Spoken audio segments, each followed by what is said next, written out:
कि इन सेशंस में आपको आर्क निकाल के दे देते हैं। जो लीमू होता है या ऑरेंज होता है उसके अंदर गूदा भी होता है, उसका छिलका भी होता है, लेकिन जो उसका जूस होता है ना वो असल चीज होती है। तो ये जो सेशंस होते हैं ना ये जूस होता है। बहरहाल हाय हाय हाय, भाई ने क्या खूबसूरत बात की है कि इस जूस को पीने का और हजम करने का तरीका भी बता दें। तो भाई इसका बात यह है कि जिस बंदे ने पूरी फाड़ियां खाई होती है ना उसको हाजमे का मसला नहीं होता। ये हाजमे का मसला सिर्फ उसको होता है जो कहता है कि मैं बस वो वाला जूस पी लूं और मेरे अंदर वही सेम ताकत आ जाए। सर जी, जितना टाइम आपको पढ़ाया जा रहा है कम से कम इससे डबल टाइम आपने पढ़ाई को देना। और मैंने कम से कम इसलिए कहा कि शायद के 3 गुना टाइम लग जाए, लेकिन जब आप ये पढ़ लें उसकी प्रैक्टिस कर लें तो अगले क्लास का लेक्चर लेने से पहले पहले आपने पिछला सारा कवर किया हो। फिर इसका जूस हजम भी होता है, लेकिन अगर आप उसकी उतनी पकाई नहीं करेंगे, सिर्फ कहेंगे कि ये जूस आप दे रहे हो इंशाल्लाह मुझे फायदा हो जाएगा, तो उससे फायदा नहीं होना। और जिस बच्चे ने साथ साथ पढ़ा है वो इस जूस की जो कदर समझता है, उस बच्चे को उसकी कदर है ही नहीं जिसने साथ नहीं पढ़ा, जिसको पता ही नहीं है कि सर नहीं ये कौन सी बात कहां से रिलेट करके इतनी जल्दी कैसे कवर कर दी। बहरहाल बातें तो चलती रहेंगी। हम चैप्टर नंबर 11 शुरू कर रहे हैं। सर जी, चैप्टर नंबर 11 में सबसे पहले हम बात करें लॉसेस की।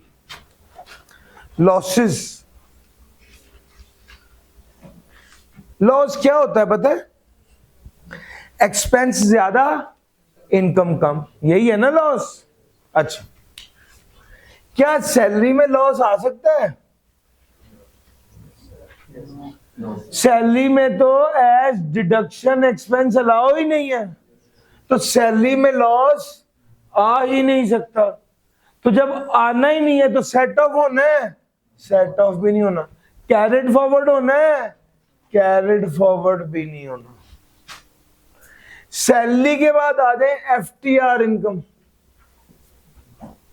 एफटीआर इनकम में भी रोला वही है, क्या एक्सपेंस माइनस होना ही नहीं है, तो ना एक्सपेंस माइनस होना है ना ही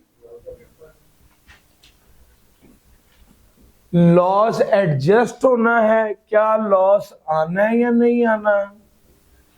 क्या लॉस एडजस्ट होना है या नहीं होना? और क्या लॉस कैरिड फॉरवर्ड होना है या नहीं होना? ये बहस चल रही है। अच्छा जी, इसके बाद हम पहले बात कर लेते हैं कैपिटल गेन की।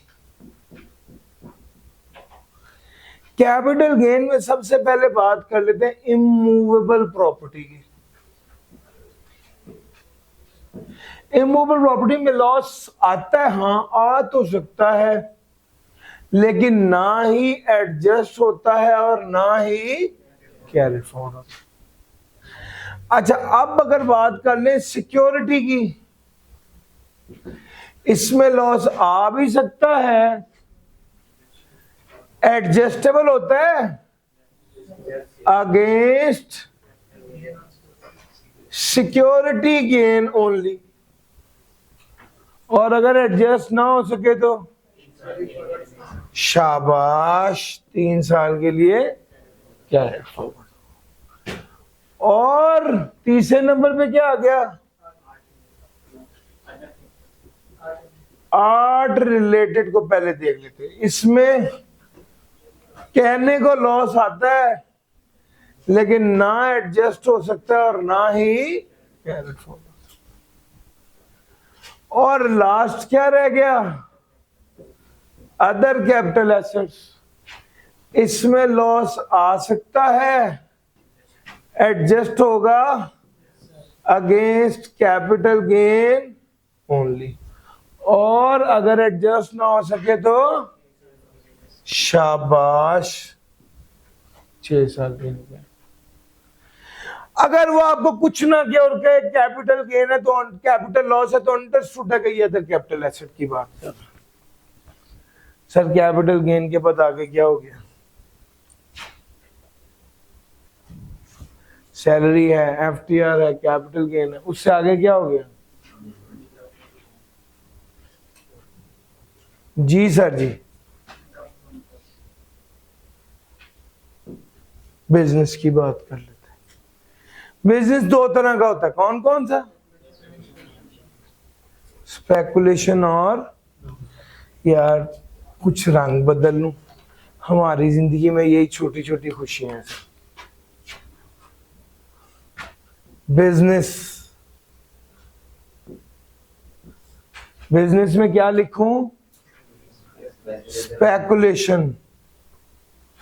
स्पेकुलेशन में लॉस आता है, एडजस्ट होता है किसके अगेंस्ट?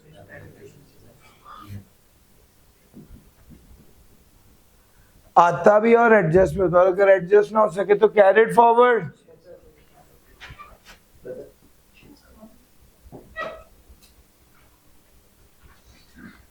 आगे क्या आ गया?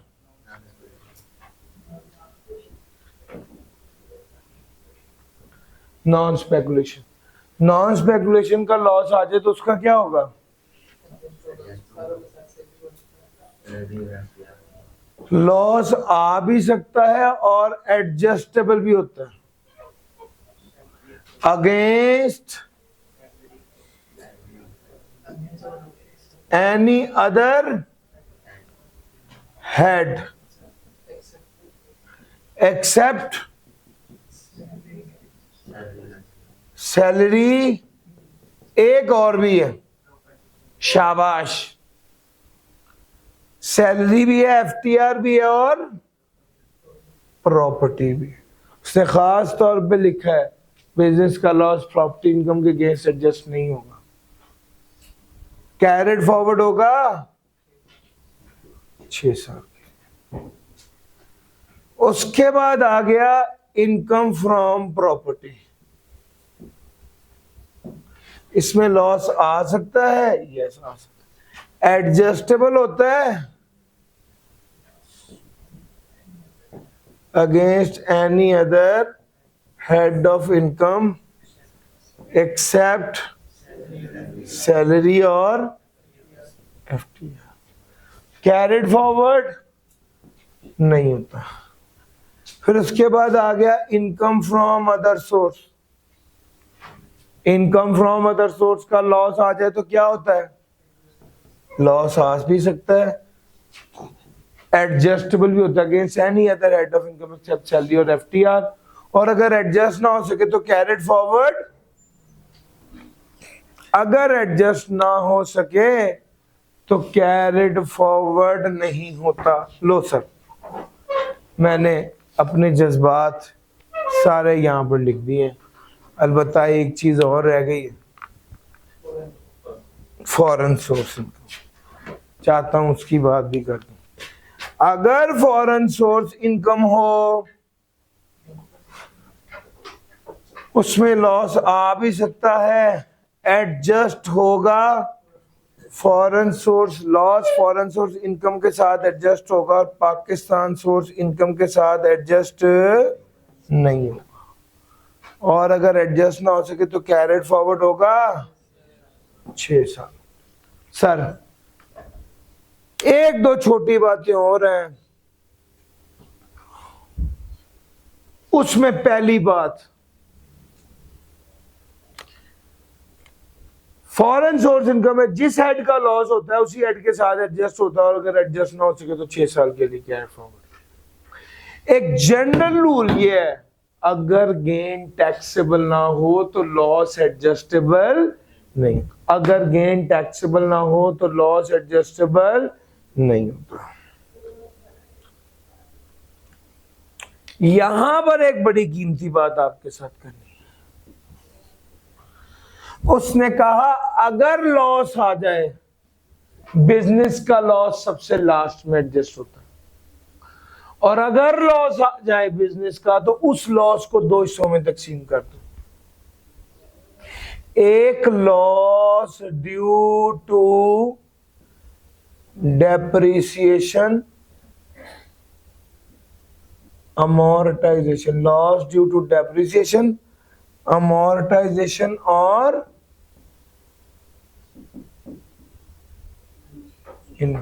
loss due to depreciation, amortization और initial loss।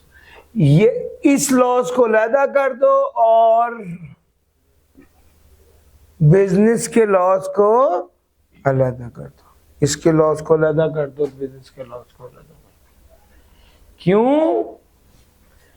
इसका loss due to depreciation, amortization और इनिशियल लॉस, इसका लॉस कैरिड फॉरवर्ड होगा अनटिल सेट ऑफ, यानी अनलिमिटेड टाइम के लिए, और इसका लॉस सेट ऑफ होगा 6 इयर्स के लिए। समझ गए? अगली बात समझ, अगर आपके पास मल्टीपल लॉसेस मौजूद हैं तो सबसे पहले कौन सा लॉस एडजस्ट करोगे? अगर एक से ज्यादा लॉसेस मौजूद हैं तो पहले वो वाला लॉस एडजस्ट करोगे जिसने कैरिड फॉरवर्ड नहीं होना, यानी सबसे पहले इनकम फ्रॉम अदर सोर्स और इनकम फ्रॉम प्रॉपर्टी का लॉस एडजस्ट होगा। उसके बाद ऐसे लॉस एडजस्ट होंगे जो पहले डेड हो जाना है, और सबसे लास्ट में बिजनेस का लॉस, और बिजनेस के लॉस में भी जो loss due to depreciation, amortization, initial loss है वो उससे भी आखिर में एडजस्ट होगा। तो सर समझ गए ये बात?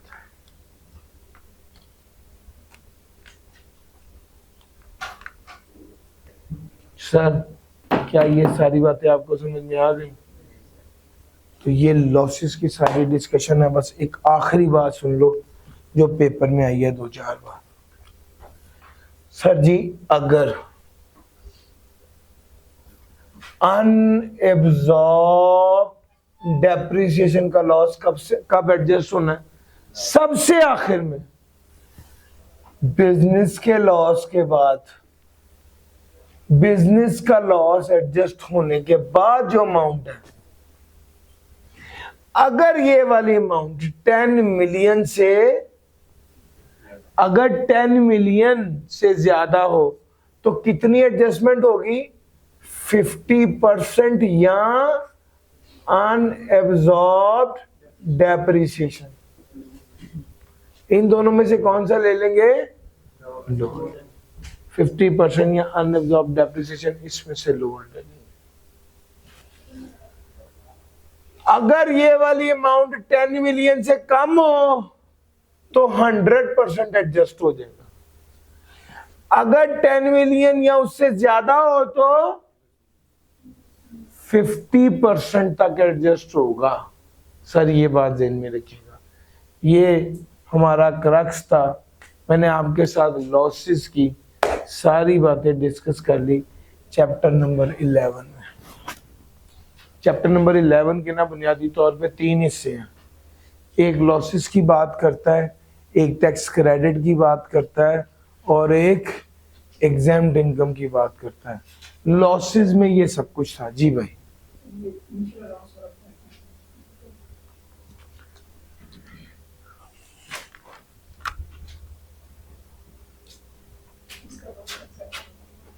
इसका लॉस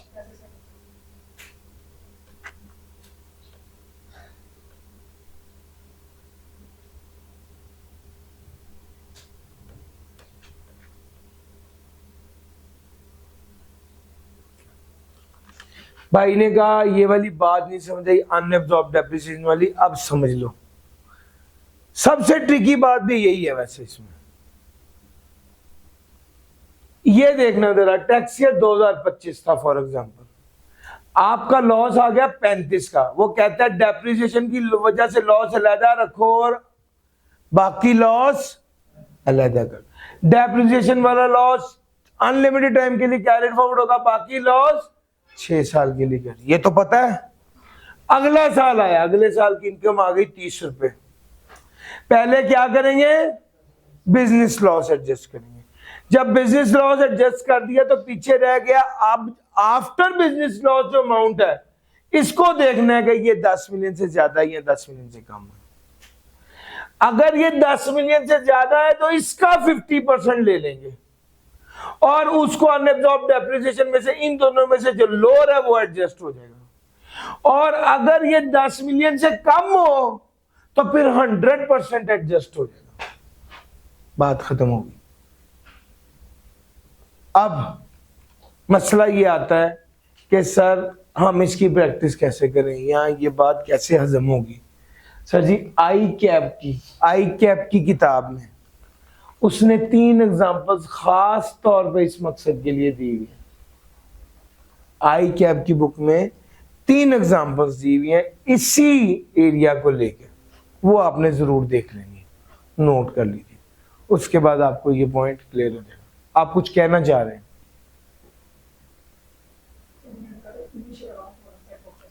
इको ही गल है, डेप्रिसिएशन, इनिशियल लॉस और अमोर्टाइजेशन, ये सारे उसको तीनों को इकट्ठा सेम ट्रीटमेंट। सर 3 आई कैप की मेरी किताब में भी है, आई कैप की किताब में भी करना चाहिए आपको। लो सर ये मैंने बातें आपके साथ डिस्कस कर ली, मैं अब इसके अगले एरिया की तरफ जा रहा हूं जो कौन सा है, टैक्स क्रेडिट का एरिया। टैक्स क्रेडिट का एरिया है, जरा इसकी बात कर लेते हैं। टैक्स क्रेडिट की बात करें तो टैक्स क्रेडिट में सबसे पहले आता है डोनेशन। क्या डोनेशन पे टैक्स क्रेडिट मिलेगा? बिल्कुल मिलेगा, लेकिन इसकी कुछ शर्तें हैं। किसको मिलेगा? जो डोनेशन देगा। किसको डोनेशन देगा? हाँ ये एक अच्छा सवाल है। वो कहता है भैया बोर्ड ऑफ एजुकेशन को या नॉन प्रॉफिट ऑर्गेनाइजेशन को या एजुकेशनल इंस्टीट्यूशन को या entities organization and fund mention in 13th schedule है, इन सारे लोगों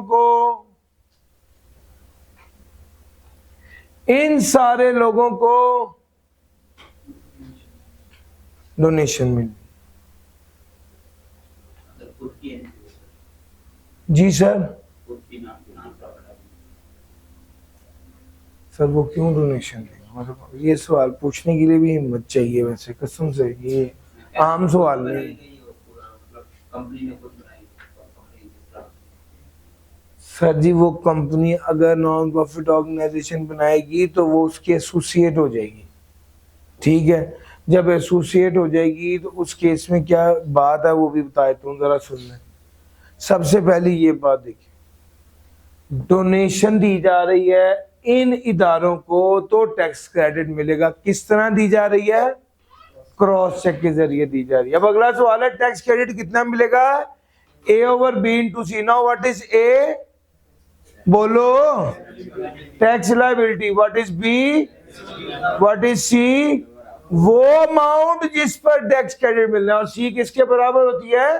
लोअर ऑफ एक्चुअल डोनेशन या 30% of taxable income in case of individual और AOP, 20% of taxable income in case of company. अगर वो एसोसिएट होगी तो ये जो लिमिट है 30 और 20 ये कम हो गई, कितनी हो जाएगी? 15 और 10 हो जाएगी। लें सर अब ये वाली बात टैक्स क्रेडिट वाली बात हो गई। अब आगे चलना है और अब बात करनी है contribution to approved pension fund. Sir ji contribution to approved pension fund में जो बंदा एलिजिबल पर्सन, असल में इसमें कौन होता है? पर्सन होता है, नेचुरल पर्सन होता है, इदारा नहीं, पर्सन, इंडिविजुअल, जिसके पास पाकिस्तान का CNIC एनटीएन या ओवरसीज पाकिस्तानी हो और उसके पास उसका सबूत हो, तो ऐसा बंदा हो और उसकी इनकम फ्रॉम सैलरी या बिजनेस हो तो उसको contribution to approved pension fund के केस में टैक्स क्रेडिट मिलेगा। कितना? A over B into C। Now what is A? Tax liability। What is B? Taxable income। What is C? Lower of actual contribution or 20%। The transfer by the member of the approved employment pension or annuity scheme or approved occupational savings scheme of the existing balance of their individual pension account maintained with one or more pension fund managers shall not qualify for tax credit. The transfer by the member of approved employment pension or annuity scheme or approved occupational savings scheme of their existing balance of their individual pension account maintained with one or more pension fund manager. भैया अगर आपने एक pension account से दूसरे pension account में पैसे transfer किए तो इस पे टैक्स क्रेडिट नहीं मिलेगा। जो आपने फ्रेश कंट्रीब्यूट किया अपनी इनकम में से उस पे टैक्स क्रेडिट मिलेगा। लो सर, अब जरा अगली बात सुनो, ये तीसरी बात है। अगर कोई बंदा लोन लेता है, कहां से? एससीसीपी से, या गवर्नमेंट से एडवांस लेता है, या पब्लिक कंपनी से लोन लेता है, किस मकसद के लिए? घर बनवाने के लिए। कितना? 250 स्क्वायर फीट का घर हो या फ्लैट हो 2000 स्क्वायर फीट का, तो उसे क्या मिलेगा? टैक्स क्रेडिट मिलेगा। कितना सर जी, कितना टैक्स क्रेडिट मिलेगा? A over B into C, sir ji, A over B into C, A over B into C. Now what is A? Tax liability. What is B? Taxable income. What is C? Total profit on debt जितना बनता है ये 30% of taxable income whichever is low. Sir ji ये slide को ना इसमें A into B over C वाली बात भी डाल दीजिए। जो पिछले काम मैं आपको बता रहा हूँ आप लिख रहे हैं या उसको करवा भी रहे हैं, वो नोट ही कर रहे हैं। अच्छा जी, पॉइंट ऑफ सेल मशीन वाला टैक्स क्रेडिट मैंने आपको इनकम फ्रॉम बिजनेस के साथ पढ़ा दिया था। और मैंने क्या पढ़ाया था? All tier 1 retailer are required to integrate with boards point of sale real time. Sir ji सब लोगों को चाहिए जो रिटेलर हैं कि वो अपनी बिजनेस को एफबीआर के साथ इंटीग्रेट करा लें। नहीं कराएंगे तो एक्सपेंस एज डिडक्शन अलाउ नहीं होगा, मार्केटिंग एक्सपेंस, और ये डिसअलाउ 60% से ज्यादा नहीं हो सकती। ये वाली बात मैंने बिजनेस में पढ़ाई है। आज की ताजा बात है, अगर वो करा लेंगे तो उन्हें शाबाशी मिलेगी। कितनी टैक्स क्रेडिट मिलेगा? 1.5 लाख पर मशीन या amount actually invested which ever is lower. अच्छा जी, इसके बाद 2 टैक्स क्रेडिट्स रह गए, वो भी जरा डिस्कस कर ले। पहला तो सर्टेन पर्संस, कितने बंदे हैं? 2 बंदे हैं। कितनी शर्तें हैं? 4 शर्तें हैं। 2 बंदे ये वाले, अगर ये 4 शर्तें पूरी करें तो इन्हें 100% टैक्स क्रेडिट मिलेगा। बंदे कौन कौन से हैं? जो कोल माइनिंग प्रोजेक्ट कर रहा है, person engage in coal mining project in Sindh to the extent the income is derived from supplying coal to power generation project. A startup which is certified by Pakistan Software Export Board and for the following 2 years. The tax credit mentioned in clause A is only applicable to income earned from coal mining project in Sindh that supply coal to power generation project. Sir ji Pakistan software export board से मंजूर शुदा जो इदारा है उसको उस साल और अगले 2 साल के लिए कोल माइनिंग प्रोजेक्ट है जो बिजली बनाने के लिए देता है, इन लोगों को 100% टैक्स क्रेडिट मिलेगा अगर 4 शर्तें पूरी हों। शर्तें कौन कौन सी हैं? आप रिटर्न जमा करा रहे हैं, आप टैक्स डिडक्शन कलेक्ट करा के एफबीआर को जमा करा रहे हैं, आप विथहोल्डिंग टैक्स स्टेटमेंट भी जमा करा रहे हैं, और आप मंथली सेल्स टैक्स रिटर्न भी जमा करा रहे हैं। अगर ये सारे काम करें तो आपको 100% टैक्स क्रेडिट मिल जाएगा। सर जी एक आखिरी टैक्स क्रेडिट रह गया है और वो ये कहता है कि एलिजिबल पर्सन अगर एलिजिबल इन्वेस्टमेंट करे तो उसे टैक्स क्रेडिट मिलेगा। एलिजिबल पर्सन एलिजिबल इन्वेस्टमेंट करे तो उसे टैक्स क्रेडिट मिलेगा। पहली बात है एलिजिबल इन्वेस्टमेंट क्या है? सर 0 मीटर चीजें खरीदनी है, machinery, building equipment, hardware, software. Eligible person से क्या मुराद है? Greenfield industrial undertaking engaged in manufacturing of goods और ship building. Industrial undertaking engaged in manufacturing of plant for the generation of renewable energy from sources like solar and wind. अगर ये eligible person को eligible investment करने पर tax credit मिलेगा। Eligible person कौन हुआ? Greenfield industrial undertaking जो manufacturing या शिप बिल्डिंग कर रही है। अब अगला सवाल ये पैदा होता है कि सर ग्रीनफील्ड इंडस्ट्रियल अंडरटेकिंग क्या है? सर जमीन जो पहले इस्तेमाल नहीं हो रही थी, बिल्डिंग जो पहले कंस्ट्रक्ट नहीं हुई हुई थी, कंपनी जो पहले नहीं बनी हुई थी, टेक्नोलॉजी जो पहले पाकिस्तान में नहीं थी और आप लेके आए, ये सारी चीजें अगर आप 0 मीटर इस्तेमाल कर रहे हैं और आपने इंजीनियरिंग डेवलपमेंट बोर्ड से इसको अप्रूव भी करवा लिया, तो ये ग्रीनफील्ड इंडस्ट्रियल अंडरटेकिंग है। और इसको जब कमिश्नर अप्रूव करेगा तो फिर ये for tax purposes greenfield industrial undertaking होगी। और ये इदारा काम क्या करे, मैन्युफैक्चरिंग शिप बिल्डिंग का, तो इसे क्या मिल जाएगा, टैक्स क्रेडिट मिल जाएगा इन एरिया में इन्वेस्टमेंट करने पर। कितना? इन्वेस्टमेंट का सर जी, इन्वेस्टमेंट का 25%, इन्वेस्टमेंट का 25%। हाँ, ये इदारा बना कब हो, 19 से 24 के दरमियान में बना हो। और ये इसको टैक्स क्रेडिट 3 साल के लिए मिलेगा। याद रखिएगा, टैक्स क्रेडिट कभी कैरिड फॉरवर्ड नहीं होता, लेकिन ये वो वाहिद केस है जिसमें टैक्स क्रेडिट कैरिड फॉरवर्ड होता है। अब जाहिर बात है, ये उस इदारे के लिए जो इदारा पुराना बना हुआ है 19 से 24 के दरमियान। अगर आज एक कंपनी बनती है तो उसको ये वाली सहूलत है ही नहीं। हाँ, अगर एक बंदा मैन्युफैक्चर करता है सोलर और विंडमिल के लिए और वो इदारा 1 जुलाई 2023 से पहले बना है, तो उसे टैक्स क्रेडिट मिलेगा कितने सालों के लिए? 5 सालों के लिए। 5 सालों के लिए टैक्स क्रेडिट मिलेगा। जितनी इन्वेस्टमेंट की होगी उसका 25% टैक्स क्रेडिट मिलेगा और 5 सालों तक। 5 सालों के लिए मिलेगा का मतलब है ये साल हो गए 5 साल, यानी 4 साल के लिए कैरेट फॉरवर्ड होगा। और अगर ग्रीनफील्ड इंडस्ट्रियल अंडरटेकिंग है तो 3 सालों के लिए मिलेगा, जिसका मतलब है 2 साल के लिए कैरेट फॉरवर्ड होगा। और सर समझ आ गया? ये सारी बातें थी जो टैक्स क्रेडिट की थी आपकी किताब में, मैंने सारी ये भी कवर कर दी। 2 पहलू आपके कवर हो गए। अब हमारा रह गया तीसरा पहलू चैप्टर नंबर 11 का, जो बात कर रहा है एग्जेम्प्ट इनकम की। Exemption and tax concessions. सबसे पहली बात आपने बार बार पढ़ा, agriculture income exempt. Agriculture income होती क्या है?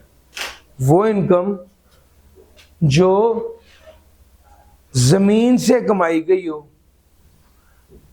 फसल के जरिए कमाई गई हो और वो जमीन पाकिस्तान में हो। जमीन से कमाई गई हो, फसल उगाकर एग्रीकल्चर पर्पस के लिए इस्तेमाल की गई हो और वो जमीन पाकिस्तान में हो, तो ऐसी इनकम को एग्रीकल्चर इनकम कहते हैं और वो इनकम एग्जेम्प्ट होती है। अलबत्ता अब यहां पर एक कॉन्सेप्ट है, कल्टीवेटर जो काश्तकार करता है, और receiver of rent in kind जिसने जमीन ठेके पर दी हुई है और वो किराए के तौर पे फसल लेता है। अक्सर ऐसा होता है कि जमीन हम दे दी और आधी फसल मेरी। अब जमीन जो दी है उसकी जितनी फसल उससे हुई, आधी फसल आपने ले ली उस बंदे ने, अब फसल बेच के ही पैसे लेने हैं। तो वो जो पैसे कमाता है वो receiver of rent in kind है, वो बेचकर पैसे कमाता है, ये उसकी इनकम भी एग्जेम्प्ट। सर वो बाज़ औक़ात आपको जो फसल होती है, आपने गंदम की कटाई की, फसल आपके पास आई, ये ऐसे नहीं बिकती।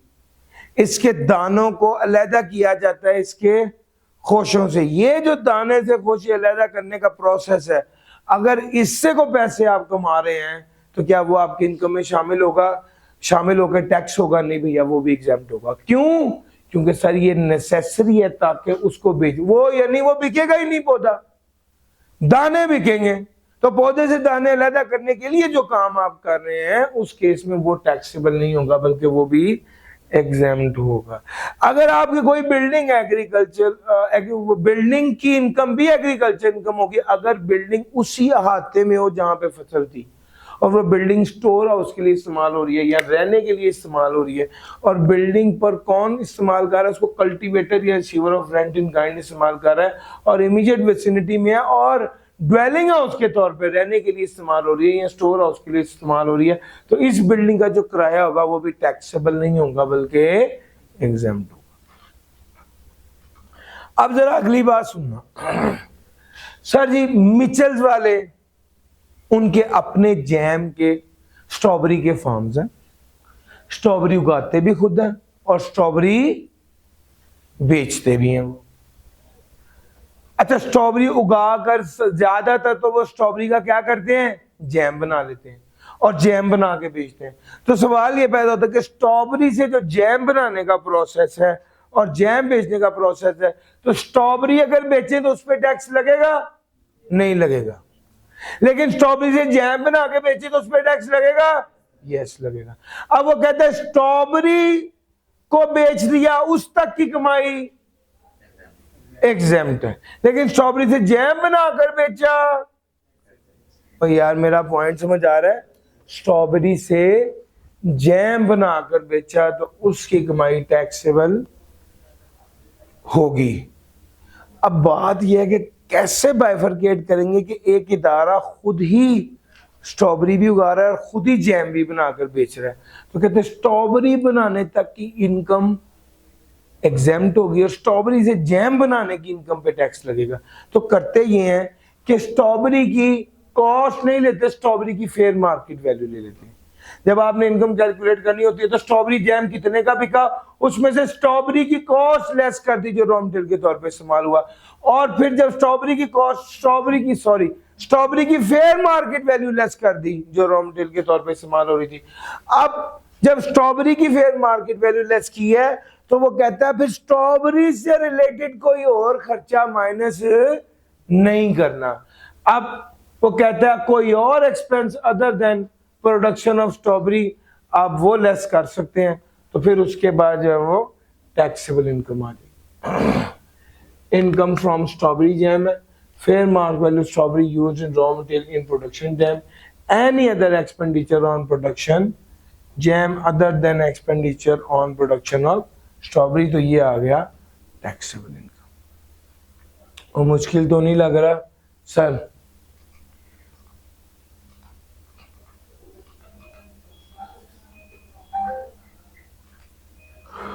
Sir agriculture produce as raw material, agriculture product as raw material, हमने इसके सारा प्रोसीजर आपको बता दिया। और अब आगे चलते हैं और diplomatic and United nation. UN में जो बंदा नौकरी करता है उसकी सैलरी भी एग्जेम्प्ट होती है और जिसकी सैलरी एग्जेम्प्ट हो उसकी पेंशन भी एग्जेम्प्ट होती है। फॉरेन ऑफिशियल्स की बात करते हैं। सर फॉरेन ऑफिशियल्स की अगर मैं बात करूं तो मैं इसकी मिसाल हमेशा ऐसे देता हूं। पाकिस्तान में लाहौर में मौजूद एक ईरानी एम्बेसी और ईरानी एम्बेसी में मौजूद एक ईरानी कौंसलेट है, वो बंदा एम्बेसडर है, उस बंदे की सैलरी पर टैक्स लगेगा या नहीं लगेगा? तो इसका जवाब ये है कि ईरान में मौजूद जो पाकिस्तानी एम्बेसी है और उसमें मौजूद जो पाकिस्तान का सरकारी मुलाजिम है, अगर ईरानी उसकी इनकम पे टैक्स नहीं लगाएंगे तो फिर हम भी उनके बंदे की इनकम पे टैक्स नहीं लगाएंगे। बुनियादी तौर पे ये रूल है कि सेम सर्विसेज जो वो बंदा हमारे मुल्क में दे रहा है और हमारा बंदा उनके मुल्क में दे रहा है, अगर वो हम पे टैक्स नहीं लगाते तो फिर हम भी उन पे टैक्स नहीं लगाएंगे। Sir exemptions under international agreement. Sir ji US aid आई है, एड फॉर एग्जांपल पोलियो बचाओ के मुहिम के तहत आई थी और उस एड पर क्या किया, उस एड से आपने लोगों को वैक्सीनेशन दे रहे हैं, तो उन्होंने ना एक अमेरिकन डॉक्टर भी भेजा जो इस सारे प्रोग्राम को रन कर रहा है। अब क्या इस अमेरिकन डॉक्टर की सैलरी पे टैक्स लगेगा? तो इसका जवाब यह है कि जिस मुल्क से एड आई है, अगर उसी मुल्क का डॉक्टर है और वो बंदा रेजिडेंट नहीं है या रेजिडेंट है तो सिर्फ इसलिए क्योंकि वो नौकरी कर रहा है, तो उस बंदे को जो सैलरी मिल रही है वो भी एड के पैसों से मिल रही है, तो फिर उसकी सैलरी पे टैक्स नहीं लगेगा। जितने पैसे वो इस एड से ले रहा है, एड के पैसों से ले रहा है, उतनी सैलरी पे टैक्स नहीं लगेगा, उससे ज्यादा पे टैक्स लगेगा। इसी तरह ही वो कहता है अगर कोई कॉन्ट्रैक्टर, कंसल्टेंट या एक्सपर्ट है, उसकी इनकम भी एग्जेम्प्ट होगी अगर वो रेजिडेंट नहीं है, या अगर रेजिडेंट है तो सिर्फ इसलिए रेजिडेंट है क्योंकि उसने ये सर्विस परफॉर्म करनी है और उसे एड के पैसों से मिल रहा है, तो उसकी सैलरी पर टैक्स, उसकी इनकम पे टैक्स नहीं लगेगा। यहां पर कॉन्ट्रैक्टर, कंसल्टेंट और एक्सपर्ट की बात की है तो बुनियादी तौर पे ये इनकम की बात कर रहा है, इससे पहले सैलरी की बात कर रहा था। दोनों केसेस में अगर वो बंदा रेजिडेंट ना और नॉन रेजिडेंट हो और काम सिर्फ इसलिए या रेजिडेंट है तो सिर्फ इसलिए चूंकि वो सर्विस परफॉर्म कर रहा है और उसको एड के पैसों में से तनख्वाह मिल रही है या पैसा दिया जा रहा है, तो फिर उसकी सैलरी पे टैक्स नहीं लगेगा। सर प्रेसिडेंट ऑनर, अगर सदर पाकिस्तान आपको कोई पैसे दे रहे, अगर सदर पाकिस्तान आपको कोई पैसे दे दे तो क्या होगा? तो उस पैसे पे टैक्स नहीं लगेगा। Profit on debt, profit on debt एक केस में एग्जेम्प्ट भी है। नॉन रेजिडेंट ने लोन दिया रेजिडेंट बंदे को ताकि वो पाकिस्तान में बिजनेस कर ले, और रेजिडेंट बंदे ने बिजनेस करने के बाद प्रॉफिट ऑन डेट उस बंदे को पाकिस्तान से बाहर भेजा, और सिक्योरिटी जो थी वो भी पाकिस्तान से बाहर थी, और वो दो लोग लोन लेने वाला लोन देने वाला दोनों एसोसिएट नहीं थे। इस केस में प्रॉफिट ऑन डेट क्या होगा? एग्जेम्प्ट होगा।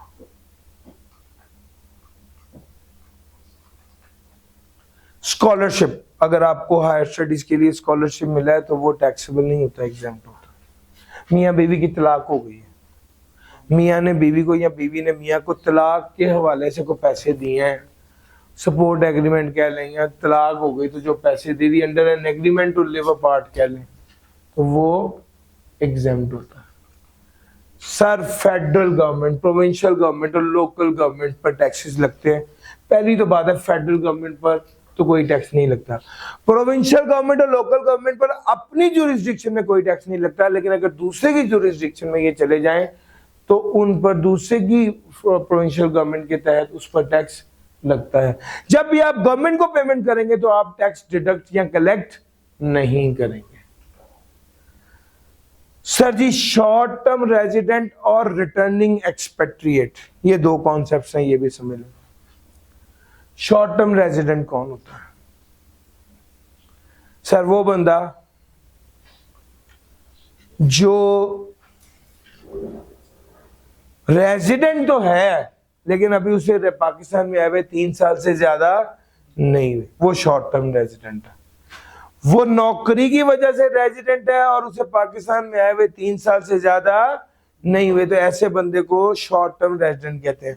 आपको तो पता है रेजिडेंट की पाकिस्तान सोर्स इनकम और फॉरेन सोर्स इनकम दोनों टैक्सेबल इन पाकिस्तान होती हैं, लेकिन ये एक्सेप्शनल केस है। ये शॉर्ट टर्म रेजिडेंट है, इसकी पाकिस्तान सोर्स इनकम तो टैक्सेबल इन पाकिस्तान होगी लेकिन foreign source income taxable in Pakistan नहीं होगी। हाँ, अलबत्ता अगर वो पाकिस्तान में कोई बिजनेस एस्टेब्लिश करके पैसे कमाने लग जाए तो ये वाली इनकम टैक्सेबल इन पाकिस्तान होगी, और अगर वो ब्रॉड इनटू पाकिस्तान हो जाए, जो इनकम है वो पाकिस्तान में लाई जाए तो वो भी टैक्सेबल इन पाकिस्तान होगी।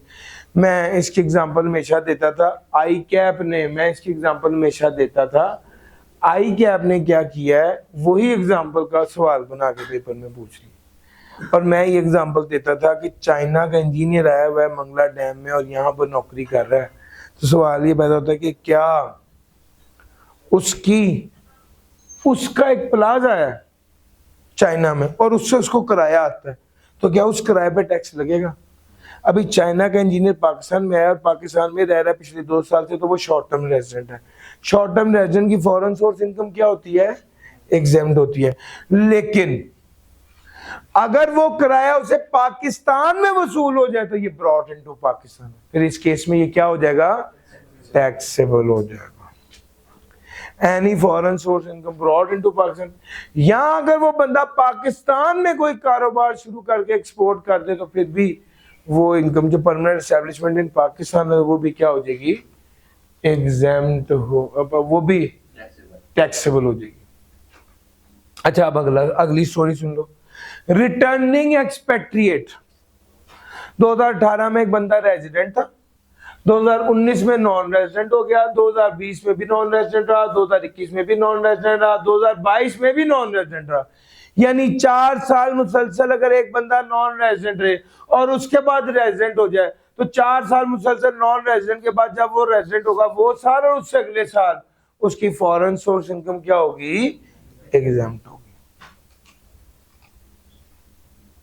Foreign source income of returning expatriate, foreign source income of returning expatriate. अगर कोई बंदा 4 साल लगातार नॉन रेजिडेंट रहा है तो बाद में रेजिडेंट होता है, तो जिस साल वो रेजिडेंट हुआ वो साल उससे अगले साल उसकी फॉरेन सोर्स इनकम एग्जेम्प्ट होगी। अगली बात है, कोई बंदा पाकिस्तान से बाहर जाए और बाहरी नौकरी मिल जाए उसको, वो बाहर ही रुक जाए, तो उसकी फॉरेन सोर्स सैलरी एग्जेम्प्ट होगी। ये वाली बात मैंने पहले भी बताई है। और ये वाली बात भी आपने सुनी हुई है कि भाई कोई बंदा बाहर से इसको फॉरेन सोर्स सैलरी मिल रही है तो वो भी क्या होगी, फॉरेन सोर्स सैलरी एग्जेम्प्ट होगी अगर फॉरेन एम्प्लॉयर ने टैक्स काट के दिया है और वो वाला टैक्स उसकी वहां की रेवेन्यू अथॉरिटी को जमा हो गया। सर कोई भी टैक्स में कमी कर दिया, टैक्स माफ कर दिया, टैक्स में कमी कर दिया, टैक्स रेट कम कर दिया, या कोई प्रोविजन का है कि इस पे अप्लाई नहीं होगी, ये फैसला सिर्फ इनकम टैक्स ऑर्डिनेंस कर सकता है और कोई कानून नहीं कर सकता। Limitation of exemptions, where the income is exempt from tax under the income tax ordinance, the exemption shall be limited to the original recipient of that income and shall not extend to any person receiving any payment wholly or in any part out of that income. अगर income exempt from tax तो ये exemption limited होगी original recipient पर और extend नहीं करेगी to any person receiving any payment wholly और in part. Exemption and tax concession under second schedule. Income और क्लासेस ऑफ इनकम, पर्सन और class of person specified in the third second schedule. ये वाली बात आपके साथ कर ली है। ले सर चैप्टर नंबर 11 तो यहां पर खत्म हो गया, डन हो गया सर जी। चैप्टर 11 यहां पर खत्म हो गया। चीज है जो मैंने इंटेंशनली, जैसे फीपा है वो एक बार रीड कर लीजिएगा, जो एग्जामिनेबल चीज है वो मैंने कोई नहीं छोड़ी सर, जो एग्जामिनेबल चीज है वो मैंने कोई नहीं छोड़ी sir. Chapter number 13, chapter number 13 is all about foreign source income of resident person. और मैं फॉरेन सोर्स इनकम क्या होता है, जो पाकिस्तान में कमाया जाए वो पाकिस्तान सोर्स इनकम है, जो फॉरेन से कमाया जाए वो फॉरेन सोर्स इनकम। ये बात होगी। जिस तरह पाकिस्तान सोर्स इनकम में हेड्स ऑफ इनकम होती है, salary, property, business, capital gain, other source, इसी तरह ही फॉरेन सोर्स इनकम में भी हेड्स ऑफ इनकम होते हैं, salary, property, business, capital gain और अदर सोर्स। जिस तरह पाकिस्तान में इनकम में से एक्सपेंस माइनस होते हैं और जो रूल्स हैं, सेम यही फॉरेन में भी इनकम में से एक्सपेंस होते हैं और यही रूल अप्लाई होते हैं। हाँ, पाकिस्तान सोर्स इनकम को अलहदा रखना होता है, फॉरेन सोर्स इनकम को अलहदा रखना होता है। पाकिस्तान सोर्स इनकम का खर्चा फॉरेन सोर्स इनकम में से माइनस नहीं करते और फॉरेन सोर्स इनकम का खर्चा पाकिस्तान सोर्स इनकम में से माइनस नहीं होता। लेकिन एक मसला आता है, जब एक बंदा बाहर से पैसा कमाता है, एक बंदा रेजिडेंट है, वो फॉरेन सोर्स इनकम कमा रहा है, उस इनकम पे बाहर टैक्स देता है, वो जब पैसा पाकिस्तान में आता है तो वो टैक्सेबल इन पाकिस्तान होता है, तो उस पर दोबारा टैक्स देना पड़ता है। तो ये तो 2 बार टैक्स नहीं हो गया, ये थी प्रॉब्लम। तो इसका जवाब था नहीं, क्योंकि उससे क्या मिल जाएगा, टैक्स क्रेडिट मिल जाएगा। इन जो बाहर उसने टैक्स दिया और जो पाकिस्तान में टैक्स बनता है, इन दोनों में से जो लोअर अमाउंट होगी उस पर उसे क्या मिल जाएगा, टैक्स क्रेडिट मिल जाएगा। तो स्टेप नंबर 1 ही होता है फॉरेन सोर्स इनकम है या नहीं। टैक्स क्रेडिट के क्या अब स्टेप्स हैं, पहला ये देखें फॉरेन सोर्स इनकम है या नहीं, दूसरा ये देखें फॉरेन में टैक्स पे किया या नहीं, अगर किया है तो तीसरे नंबर पे देखें foreign source income is included in tax. Foreign source income is included in taxable income, foreign source income taxable income में शामिल भी है या नहीं। और जब तीसरा स्टेप देख लिया तो चौथा स्टेप में देखें कि फॉरेन टैक्स क्रेडिट मिलेगा कितना, एक्चुअल में कितना टैक्स पे किया या A over B into C. Now what is A? Tax liability. What is B? Taxable income. What is C? Foreign source income का वो हिस्सा जो टैक्सेबल इनकम में शामिल है। तो सर ये चार बातें 1 2 3 फॉरेन सोर्स इनकम है, फॉरेन सोर्स टैक्स पेड है, foreign source income is included in taxable income और फॉरेन टैक्स क्रेडिट।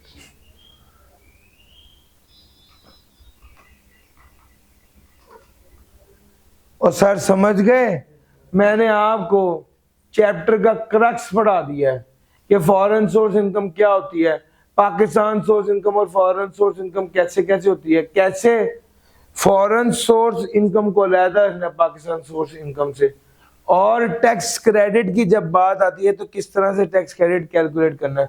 फॉरेन में जो टैक्स दिया था, पाकिस्तान में जो टैक्स बनता था, इन दोनों में से जो लोअर होगा उसके मुताबिक आपका टैक्स क्रेडिट बन जाएगा। लॉसेस की बात करनी है तो वो भी वैसे कर चुका हूं। फॉरेन लॉसेस की बात करूं तो पाकिस्तान फॉरेन लॉस का असूल बिल्कुल सिंपल है, यानी पाकिस्तान में जो लॉसेस है उसके बारे में तो 100 सरदर्द है, लेकिन फॉरेन में जो लॉस है उसका सिंपल सा असूल है, जिस हेड का लॉस है उसी हेड के साथ एडजस्ट होगा, ना एडजस्ट हो सका तो 6 साल के लिए कैरेट फॉरवर्ड होगा। फॉरेन का लॉस फॉरेन की इनकम से एडजस्ट होगा, ना एडजस्ट हो सका तो 3 साल के लिए 6 साल के लिए कैरेट फॉरवर्ड होगा। एक अहम बात यह है कि जब फॉरेन सोर्स इनकम की बात हो तो हमेशा स्पेकुलेशन बिजनेस को एक अलहदा हेड समझना है और नॉन स्पेकुलेशन बिजनेस को एक अलहदा हेड समझना है। यानी फॉरेन सोर्स में स्पेकुलेशन का लॉस नॉन स्पेकुलेशन के साथ एडजस्ट नहीं हो सकता, क्योंकि दोनों को अलहदा अलहदा हेड ट्रीट करना है। सर ये आपके चैप्टर नंबर 13 से रिलेटेड गुफ्तगू थी। Foreign source income, short term resident, returning expatriate, ये सारी बातें आपके साथ कर चुके हैं।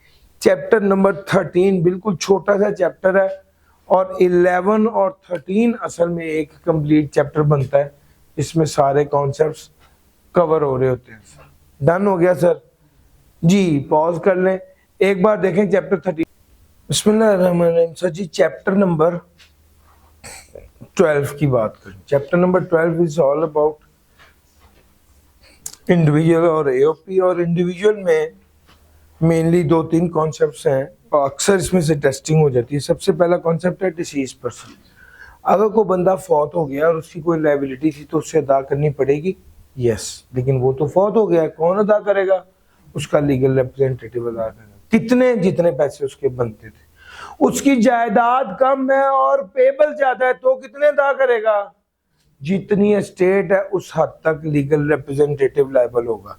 अगर वो केस चल रहा था उस बंदे के खिलाफ जो मर गया है तो वो उसका क्या होगा? वो उसके लीगल रिप्रेजेंटेटिव के खिलाफ जारी देगा। अगर कोई केस चल रहा है, अगर कोई केस शुरू होना था उस बंदे के खिलाफ जो फौत हो गया तो क्या होगा? वो शुरू हो सकेगा उसके लीगल रिप्रेजेंटेटिव के खिलाफ। ये सारी बातें लिखी हुई हैं डिसीज्ड पर्सन या डिसीज्ड इंडिविजुअल की।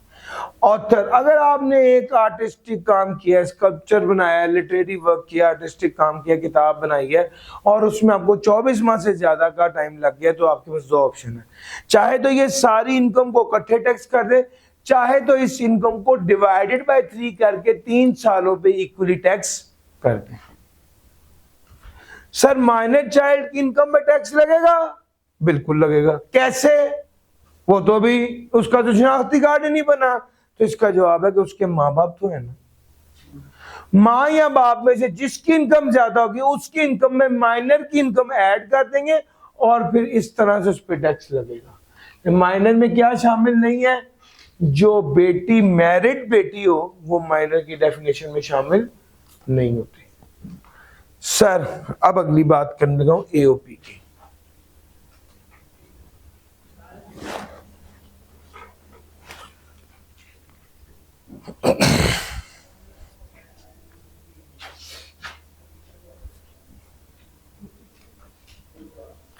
Basic principle for taxation of AOP.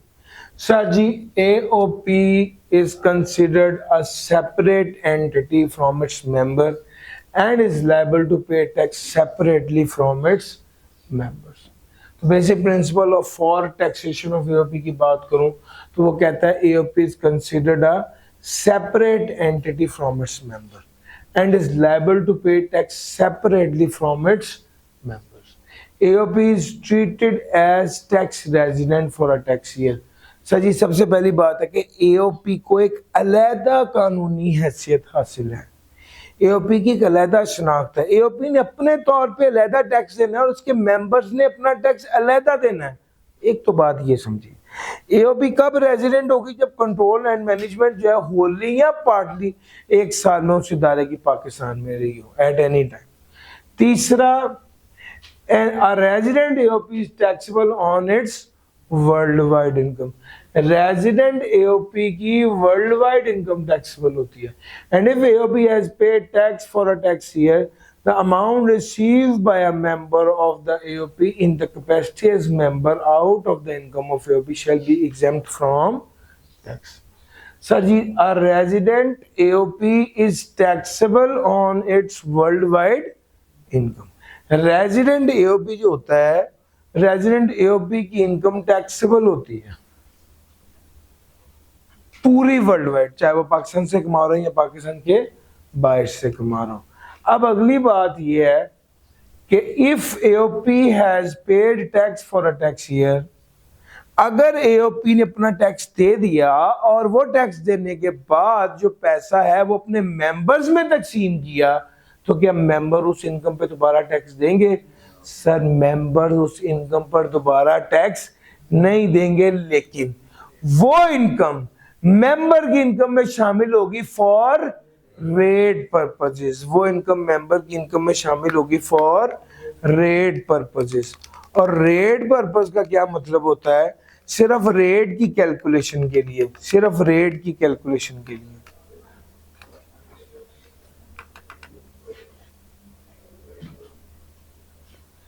मैं चाहता हूं कि एक छोटा सा सवाल आपको करवा दूं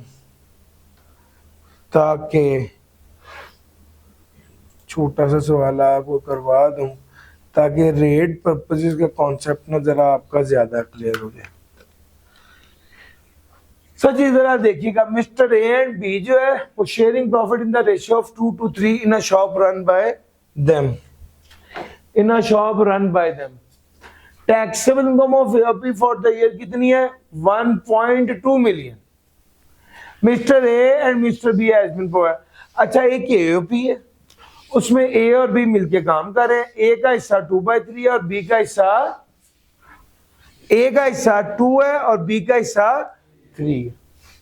A and B have been provided their individual detail. Income from business आ गया, income from other source आ गया, ज़कात पेड आ गई. Calculate the tax liability of Ali and Bacha. अच्छा जी, अब सबसे पहले आपको सवाल है तो आपने पहला काम ये करना है कि आपने एओपी की वर्किंग करनी है. अब जरा देखो, एओपी की वर्किंग जब हम करते हैं, एओपी की वर्किंग टैक्सेबल इनकम कितनी है?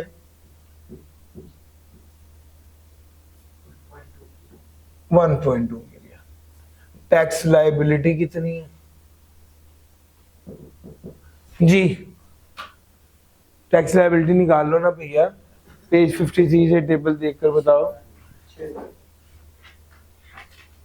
6,000 है. बिजनेस की बता रहे हो, एओपी की बता रहे हो? मेरा तो ख्याल है 30,000 होनी चाहिए.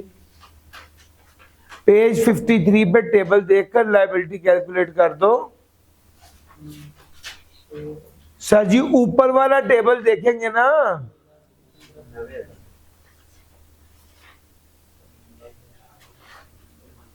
सर जी 12 लाख है ना, तो 12 लाख की लायबिलिटी कितनी हो गई? 90,000 है. चलो जी 90,000. अब ए को कितना मिल गया और बी को कितना मिल गया? ए को मिला 12 लाख इंटू 2/5 और बी को मिला 12 लाख इंटू 3/5 जी। ए का बना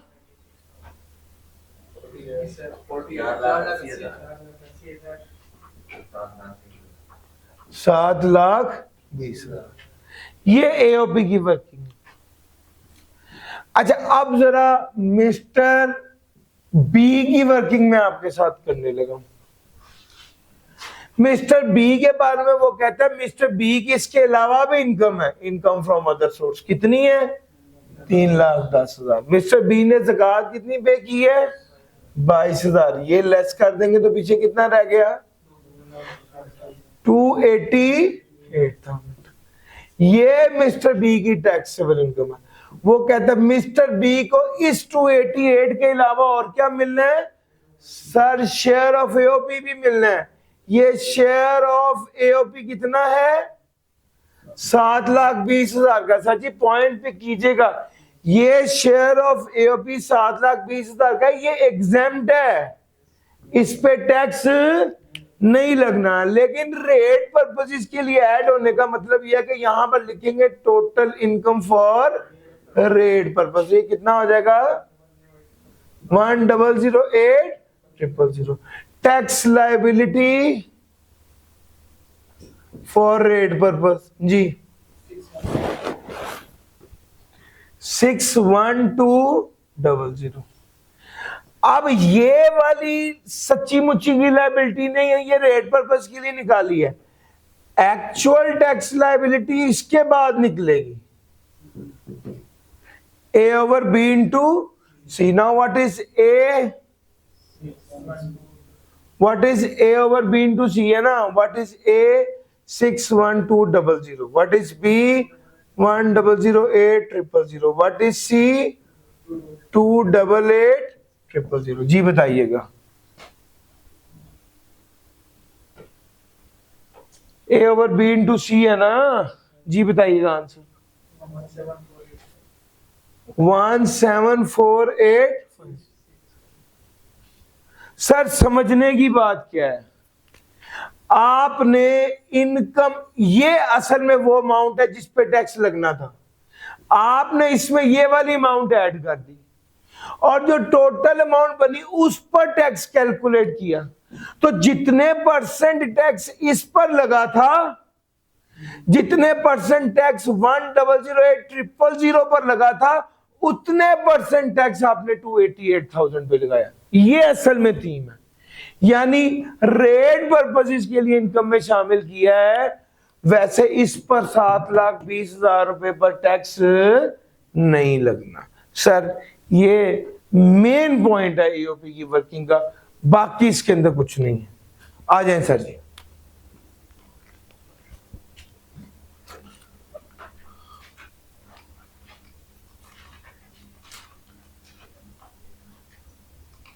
एक छोटी सी बात और दिमाग में आ रही है, वो भी करता चलूं।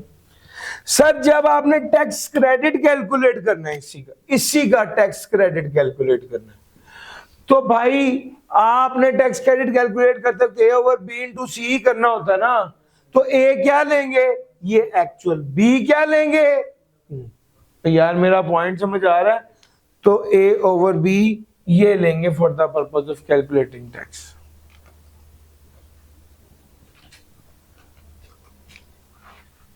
Income of a minor child, and income of a minor child for the tax year shall be chargeable under that income from business. ये तो चाहिए वाली सारी बात तो कर ली हुई है मैंने। हाँ कुछ कीमती बातें हैं वो भी सुन लो। एओपी की बातें, इसको सेपरेट ब्लॉक आइटम के तौर पे ट्रीट करना, ये वाला एक पॉइंट कीमती है।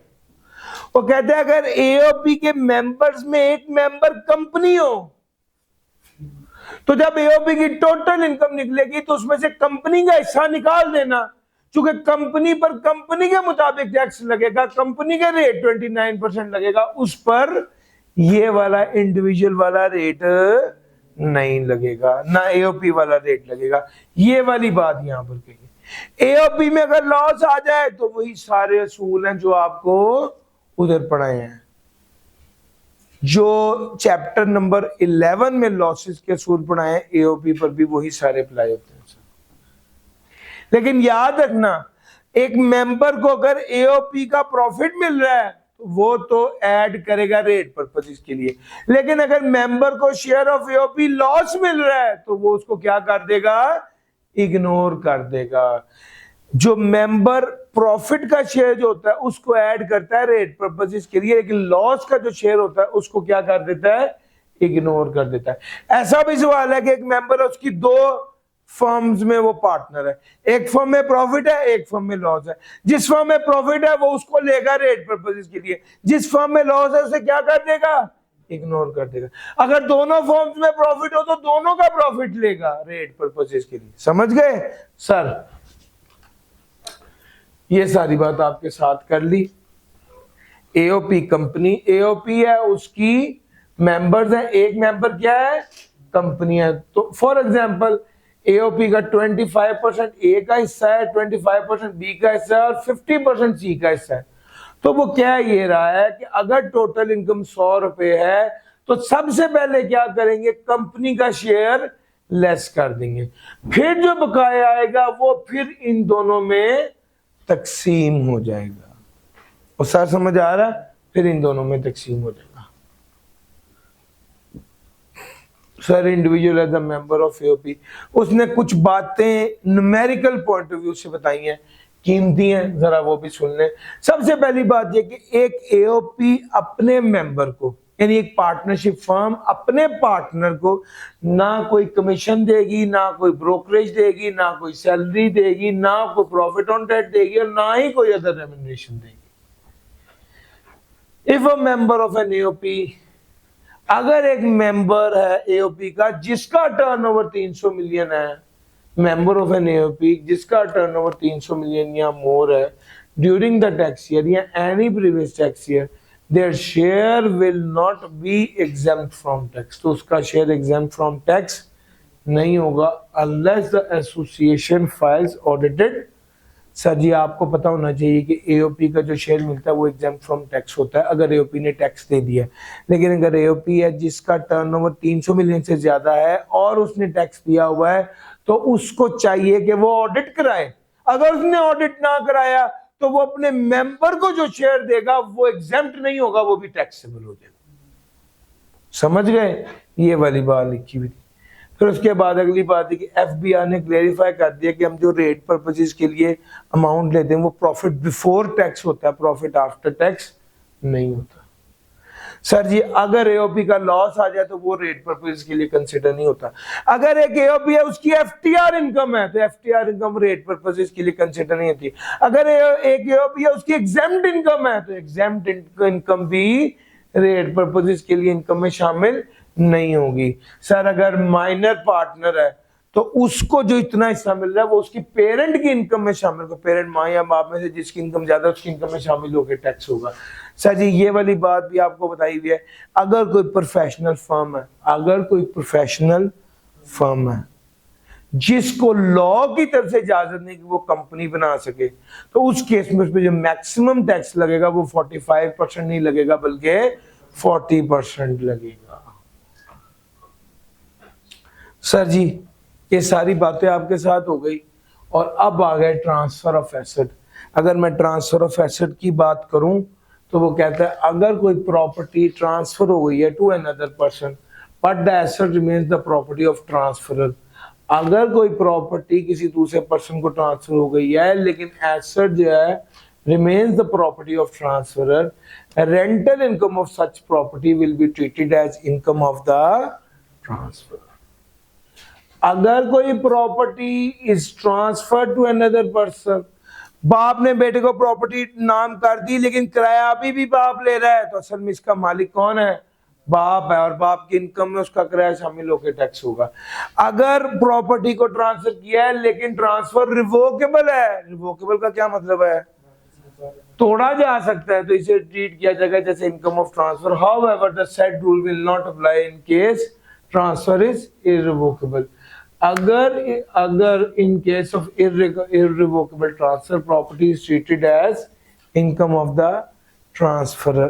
रिवोकेबल है तो ट्रांसफर की, अगर रिवोकेबल है तो बाप की प्रॉपर्टी है, और अगर इरिवोकेबल है और किराया भी बच्चा ले रहा है तो फिर इसका मतलब है ये बच्चे की प्रॉपर्टी होगी और ये इनकम बच्चे की इनकम में शामिल होकर टैक्स होगी। हाँ, अगर मियाँ ने बीवी को कोई प्रॉपर्टी दी और मियाँ ने उसके बदले में पैसा लिया तो ये बीवी की प्रॉपर्टी समझी जाएगी। अगर मियाँ ने बीवी को प्रॉपर्टी दी, चूंकि मियाँ बीवी की लहजी हो गई, तो भी ये बीवी की प्रॉपर्टी समझी जाएगी। मियाँ ने बीवी को प्रॉपर्टी दी और उसके बदले में पैसा लिया, लेकिन वो पैसा बीवी ने मियाँ से ही लिया हुआ था, तो भी ये प्रॉपर्टी बीवी की नहीं समझी जाएगी बल्कि मियाँ की समझी जाएगी। ये 3 केसेस थे, डिस्कस कर दी। सर जगह कॉन्स्टिट्यूशन में कोई तब्दीली आ गई। 3 पार्टनर थे पहले 6 महीने, अगले 6 महीने 4 पार्टनर है। पार्टनरशिप का असूल है इक्वल शेयरिंग का, तो पहले 6 महीने के प्रॉफिट को 3 पे तकसीम करेंगे और आखिरी 6 महीने के प्रॉफिट को 4 पे। इसी तरह ही बिल्कुल जैसे अकाउंटिंग में करते हैं, सेम वही टैक्स में भी होता है। वो कहता है who is responsible for filing of tax return, तो फाइलिंग ऑफ टैक्स रिटर्न के लिए रिस्पॉन्सिबल कौन है? वो कहता है the responsibility of filing the tax return rest with the person who are partners in the firm. जब रिटर्न जमा करानी थी उस वक्त जो पार्टनर थे वो रिस्पॉन्सिबल होंगे टैक्स रिटर्न जमा कराने के। सर जी अगर बिजनेस खत्म हो गया, पार्टनरशिप खत्म हो गई, तो who is responsible to file the return? Partnership खत्म होते वक्त जो पार्टनर्स थे वो रिस्पॉन्सिबल होंगे लीगल, या अगर वो मर गए तो उनके लीगल रिप्रेजेंटेटिव रिटर्न फाइल करेंगे। अगर कारोबार में सक्सेशन हो गई है, पार्टनरशिप ने अगले एक पार्टनर ने दूसरे पार्टनर को जानशीनी दे दी है, मरा नहीं है, खुद दी है, सक्सेशन हुई है, तो इस केस में किसकी जिम्मेदारी होगी टैक्स जमा कराने? वो कहता है till the date of succession predecessor की यानी पुराने की, और after the date of succession successor की यानी नए की। सर वो कहता है till the date of succession जितनी भी लायबिलिटी होगी वो प्रेडिसेसर की होगी, इसको कैलकुलेट करना, उसको जमा कराना। After the date of succession जो है वो सक्सेसर की होगी। हाँ अगर बाद में प्रेडिसेसर अवेलेबल ना हो या ना मिल सके तो हम सक्सेसर से पैसे ले लेंगे और सक्सेसर को इजाजत होगी वो प्रेडिसेसर से वो पैसे रिकवर कर ले। सर ये सारी बात थी चैप्टर नंबर 12 की। तो चैप्टर नंबर 11, चैप्टर नंबर 12 और चैप्टर नंबर 13 मैंने ये सारा कवर करवा दिया है। एक बड़ी कीमती बात ये है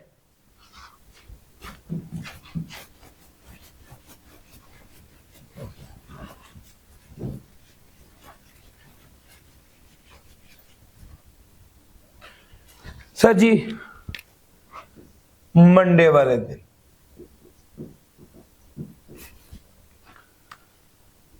आई कैब सेशन है मेरा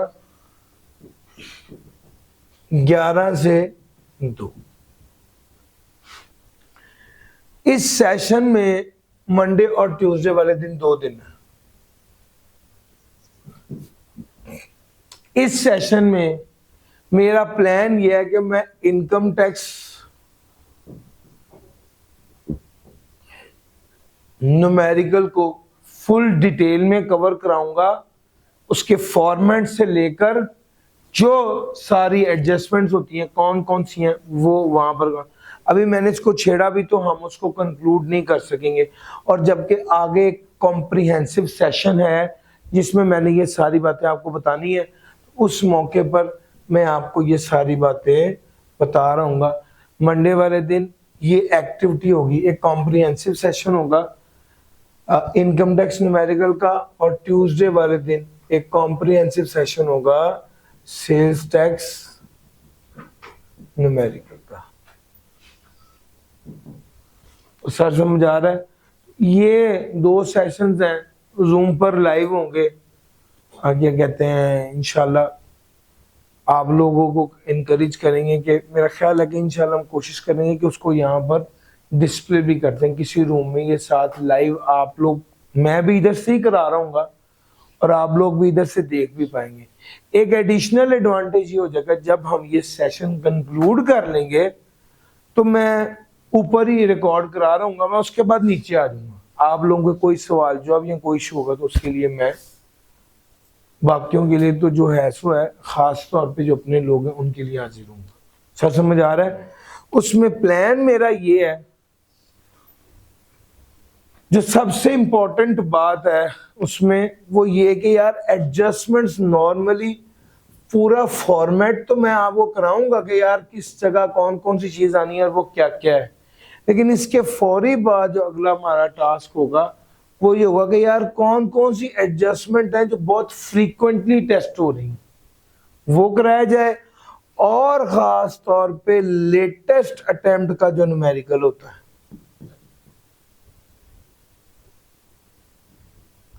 लेटेस्ट अटेम्प्ट का जो न्यूमेरिकल होगा वो मैं कराऊंगा। यानी स्प्रिंग 26 का न्यूमेरिकल आपको करवाया जाएगा।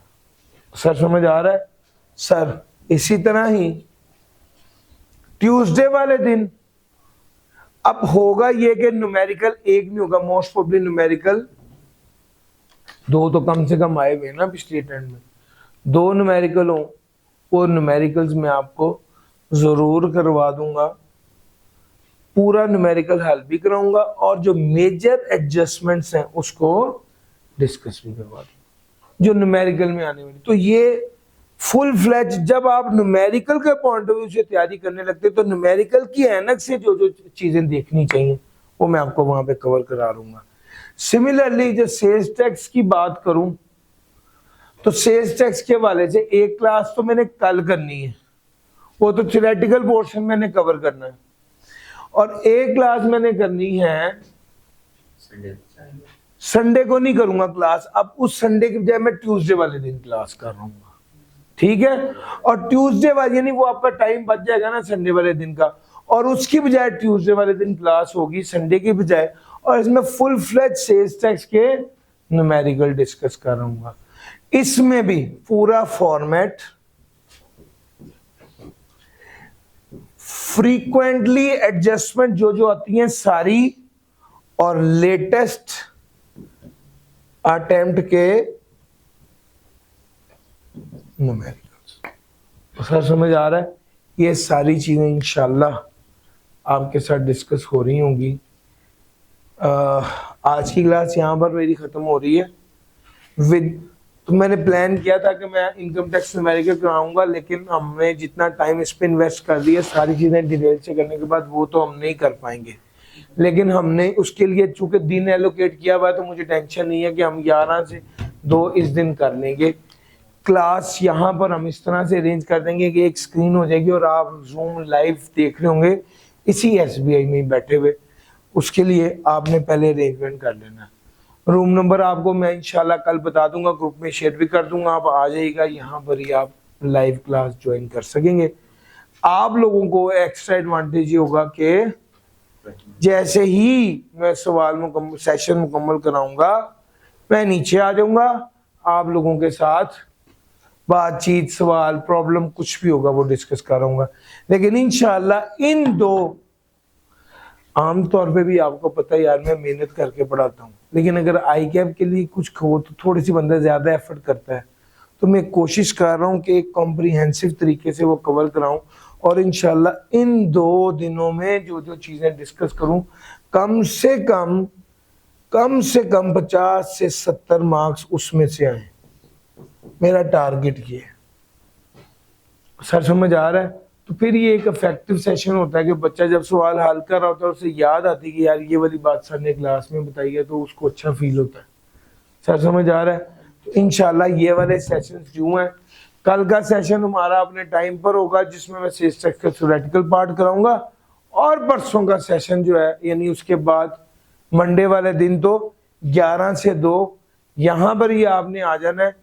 मैं इंशाल्लाह आपको बता दूंगा कि किस रूम में एलोकेट करना है। 11 से 2 क्लास होगी मंडे को, और ट्यूसडे को भी 11 से 2। डन सर जी? ले सर आज के लिए इतना ही जी सर। 14, 15, 16 की वीडियो शेयर करो, 14, 15, 16 की वीडियो शेयर करो। डन सर जी।